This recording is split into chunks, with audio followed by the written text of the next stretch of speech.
Assalamualaikum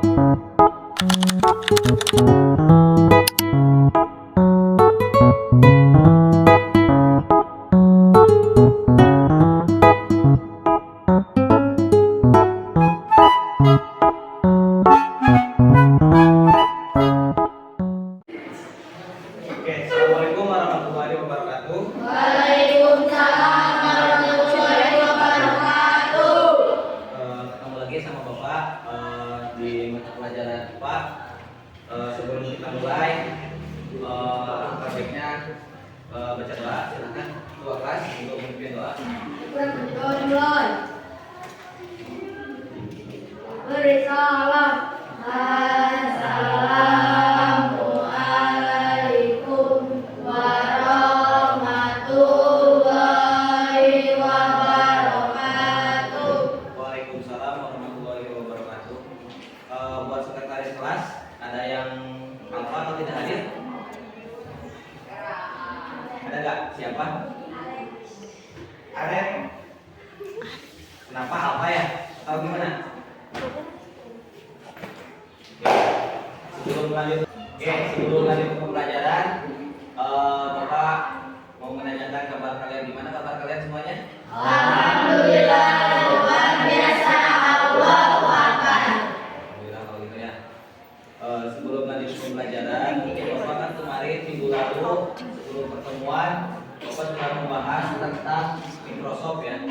Nah sekarang Bapak akan lebih menjelaskan dikarenakan sekolah kita nggak punya Microsoft, mungkin Bapak akan menggunakan proyektor dengan media video tentang bagian Microsoft.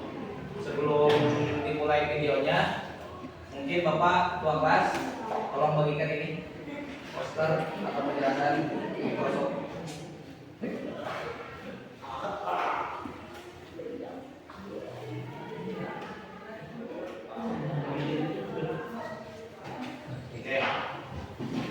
Sambil Bapak menjelaskan, kita sambil menonton video ya.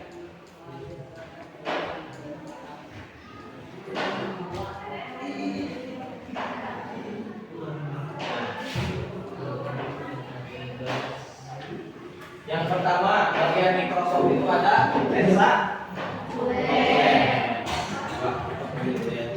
Bagian lensa okuler ada bagian paling atas, atau dengan kata lain bahasa ilmiahnya oculus atau mata. Kenapa disebut lensa okuler? Dalam bahasa ilmiahnya disebut oculus atau mata. Karena lensa okuler bagian yang paling kena dengan mata kita, atau bagian atas yang paling kena sama mata kita. Makanya disebutkan dalam bahasa ilmiahnya oculus atau mata.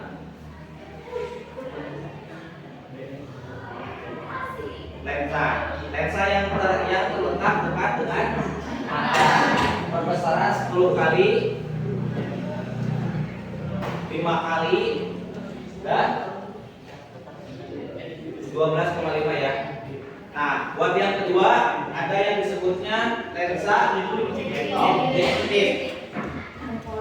Lensa objektif atau revolver. Dengan pengertian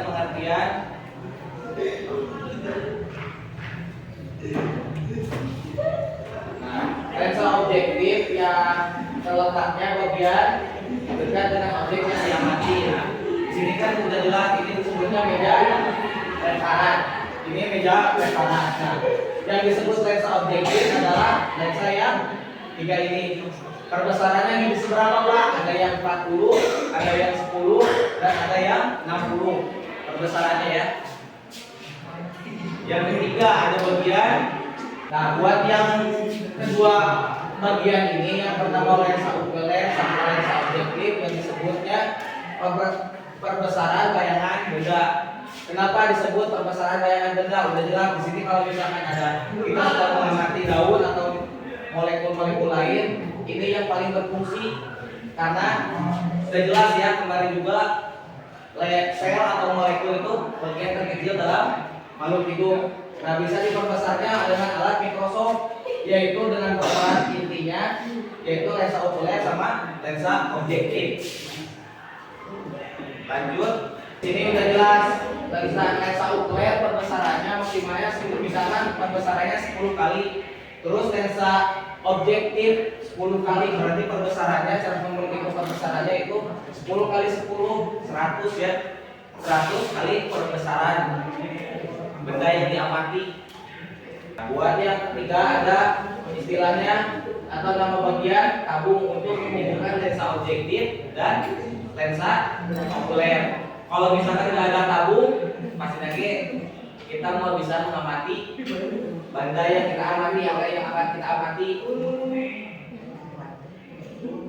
Di sini ada lagi yang namanya revolver atau tempat menempelnya lensa objektif. Jadi fungsinya alat ini nih yang hijau ini, yang bukan tunjuk yang warna hijau, ini itu tempat menempelkan lensa objektif ini. Jadi kalau misalkan nggak ada ini, lensa objektif tidak akan menempel. Selanjutnya, nah, di sini ada penjelasan tentang lensa okuler dengan secara simpelnya yaitu memperbesar bayangan benda. Terus tabung mikroskop untuk menghubungkan lensa okuler dan lensa objektif. Untuk menghubungkan lensa ini sama lensa ini kita sebut namanya lens tabung mikroskop untuk menghubungnya. Yang kedua ada revolver atau tempat menyimpan lensa dan mengatur lensa objektif. Yang keempat ada lensa objektif. Nah, dari keempat ini yaitu alat bagian mikroskop yang paling penting. Jika tidak ada keempat alat ini, bagian ini, maka mikroskop tidak akan bisa digunakan. Oke, lanjut. So, ada yang dinamakan cermin. Tahu kan cermin? Tempat apa cermin? Tempat kaca kan? Nah, Pak, emang sudah ada cerminan di tempat mikroskop? Bukan tempat kaca sebenarnya, Pak ya. Kalau di mikroskop, cermin berfungsi untuk memantulkan cahaya. Cahaya dari mana? Cahaya dari matahari atau dalam ruangan. Misalkan kita dalam ruangan ada lampu cahaya lampu, nah bisa dipantulkan ke sini. Untuk apa? Untuk memperjelas objek yang kita akan teliti atau amati. Ya, kalau misalkan kita pasti juga kita akan mengamati benda-benda mikroskop atau mengamati bagian-bagian yang kita mau amati oleh mikroskop, pasti kita akan dalam ruangan yaitu di lab IPA. Nah, pastinya juga namanya juga di dalam ruangan pasti kita kekurangan cahaya. Mungkin hanya cahaya sinar matahari yang masuk dari jendela sama cahaya lampu. Nah, fungsi cermin ini untuk apa? Untuk memantulkan cahaya karena dalam kotak ini nih yang kondensor itu akan misalkan kalau nggak ada cermin pasti akan gelap. Jadi cahaya lampu ya akan dipantulkan ke kondensor. Di dalam kondensor ini ada yang dinamakan diafragma. Apa yang dimaksud diafragma? Untuk mengatur intensitas cahaya yang masuk ke dalam lensa. Kalau misalkan cangkring dan muat benar, pasti nanti silau. Contohnya kalau misalkan kalau mata kita di senter lampu sama lampu atau senter baterai, silau nggak mata kalian? Silau kan? Nah, sama lensa juga gitu. Ada pengaturnya, yaitu disebut diafragma. Tambahan ya, Pak, untuk mengatur, memperbesar atau memperkecil diafragmanya gimana? Nah, di sini nih, kalau misalkan ada mikroskop di sini, yang bulat ini bisa diatur ya, diputar-putar, bisa diperbesar lingkarannya atau bisa diperkecil. Selanjutnya ada yang namanya meja preparat atau di sini bisa meja benda. Maksudnya meja preparat atau meja benda apa?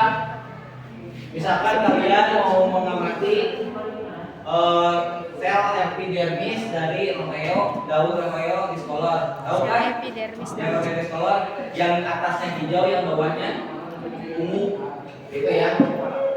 Nah, kalian akan daun sisikan daun itu akan disimpan di meja preparat ini atau meja benda untuk kita. Meja preparat yaitu dari bagian yang meja preparat itu ada bagian penjepit untuk menjepit kaca preparat. Yang mana Pak kaca preparat? Yang ini nih. Ya. yang kotak ini. Fungsinya untuk apa? Tempat menyimpan objek. Di sini ada peraturannya, tempat mengaturnya yaitu makrometer untuk mikrometer. Kalau mikro untuk menjauhkan atau mendekatkan lensa objek dengan meja preparat, yang mana Pak kan lensa objektif akan bergerak cepat. Yang ini objektif kaki atau dudukan mikroskop, intinya ini seperti kaki kita untuk bisa berdiri. Kalau misalkan tidak ada ini, maka mikroskop tidak akan berdiri tegak. Itu tampil ke depan menjelaskan. Nah ini bagian objek itu ini untuk apa fungsinya dan seterusnya. Oke, cukup sekian dari Bapak. Wabillahi taufiq wal hidayah. Assalamualaikum warahmatullahi wabarakatuh. Waalaikumsalam warahmatullahi wabarakatuh.